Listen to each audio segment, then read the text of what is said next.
गणपतीच्या जन्माची कथा सांगते की आई पार्वतीने आपल्या अंगाला चोळलेल्या मैलापासून गणपतीची मूर्ती बनवली.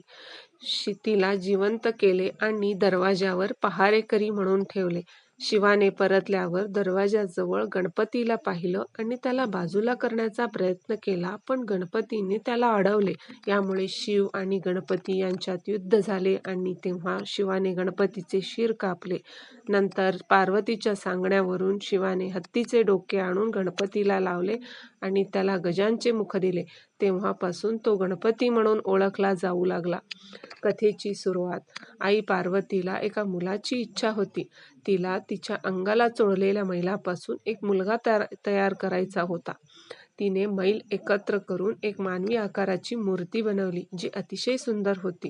पार्वतीला अंघोळ करायची होती आणि तिच्या मुलाला तिने तिच्या जागी दरवाजावर पहारेकरी म्हणून उभे केले. शिवाचे आगमन आणि युद्ध. शिव ध्यानस्थ अवस्थेतून परतल्यावर त्याने आपल्या घरी प्रवेश करण्याचा प्रयत्न केला.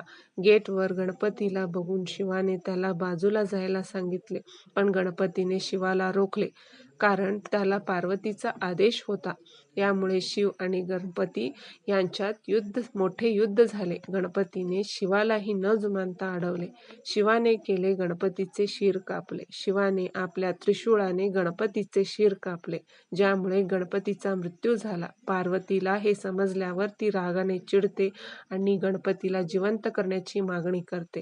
गणपतीला हत्तीचे डोके.